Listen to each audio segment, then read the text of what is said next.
There's something about the enclosed space of the squash court that has fostered some great rivalries. In the 1980s, Pakistan compatriots Jahangir and Jansher Khan went head-to-head.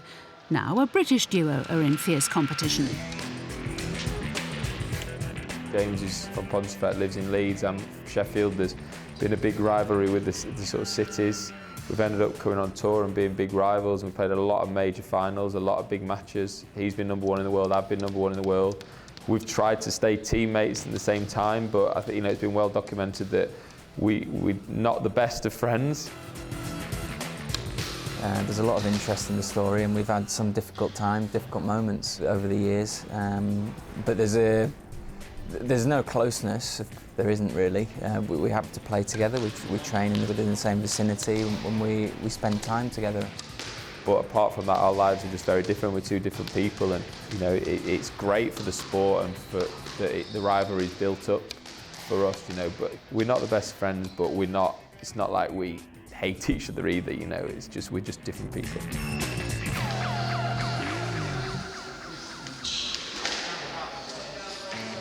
James Willstrop is currently ranked number 4 in the world, and Nick Matthew number 2.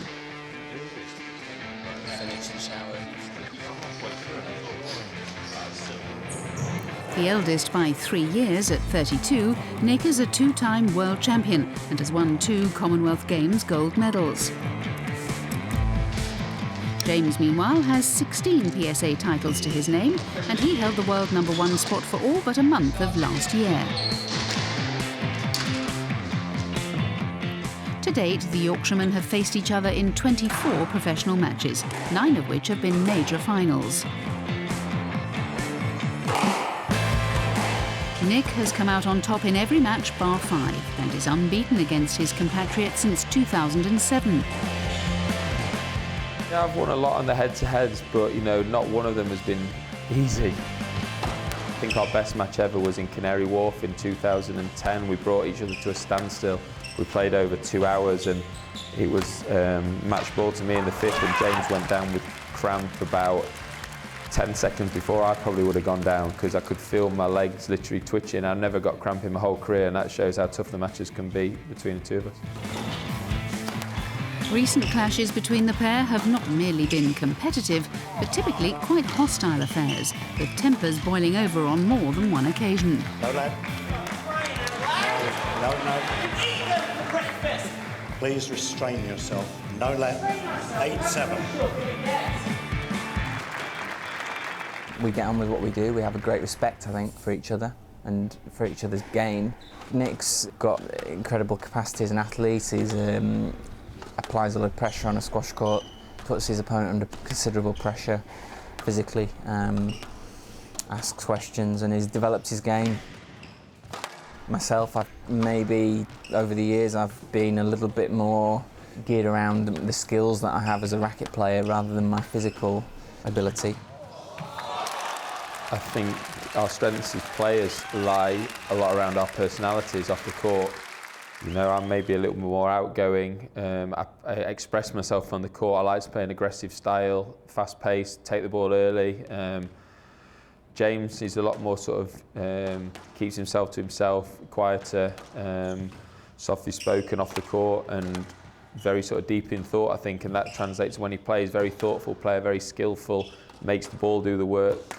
They call him the marksman, is his nickname, because that's literally just, he's like target practice. He puts it on the spot. So they call me the wolf. So that, I think that's like sums up the difference in our personalities, so maybe he's someone who's trying to hunt the wolf with his bow and arrow or something.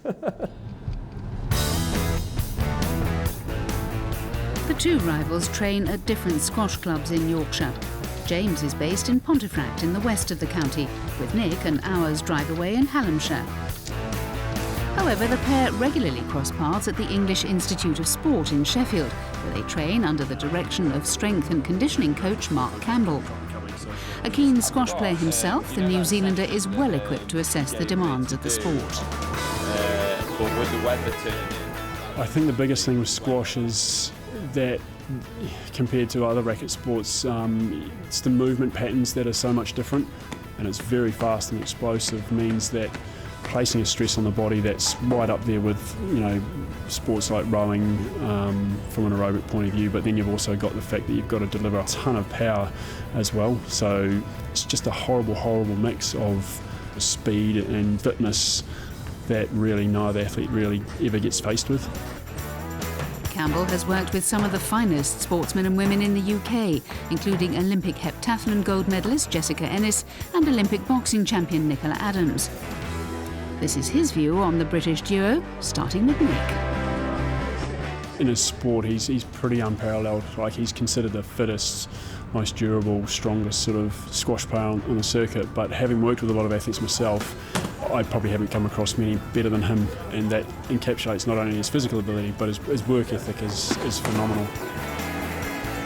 I think James is probably he's, again, like Nick, he's an incredibly gutsy, determined athlete as well. James is obviously considered one of the most talented racket players on court, but his physical ability is very, very good as well. He's got great fitness, he's a strong athlete, very solid.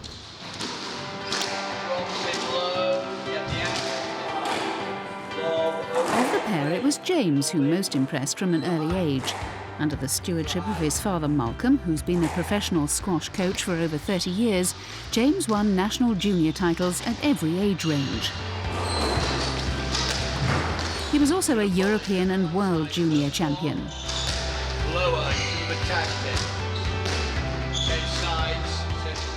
He was pottering around on the court at the age of 2 and could hit a ball at the age of 2. I mean, he was obviously very good at a very early age, and he won every British junior title, every British Junior Open title, which I like world thing. He's the most prolific winner of junior titles in the country.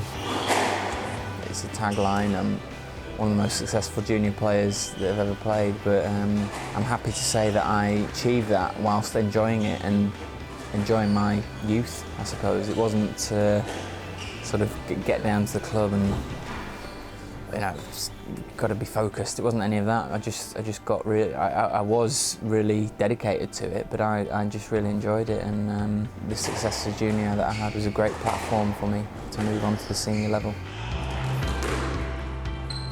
James turned professional in 2002 and went on to win 2 titles in his debut season. Within a couple of years, he'd reached the top 2 in the world rankings. But in 2006, it was Nick who took centre stage when he became the first Englishman in 67 years to win the sport's prestigious British Open, a title he would go on to win on 2 more occasions. I had people coming up to me that morning saying, "Did you know an Englishman not won it for this long?" And so on. I was just trying to shut that out because I sort of couldn't really believe I was even in the final. I'd been to watch the tournament as a kid in Wembley Arena every year and seeing other greats, Jahangir Khan, Jansher Khan, the likes of those guys playing in it, and you know, couldn't believe that I got my name on that coveted trophy alongside them, and that was my breakthrough really, and gave me a lot of confidence to go on. In 2007, Nick sustained a career-threatening shoulder injury, which kept him out of action for 8 months. But he returned even stronger.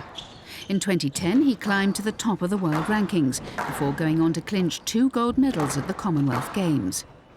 It was James that he defeated in the singles final, and he beat him again later in the year to become world champion.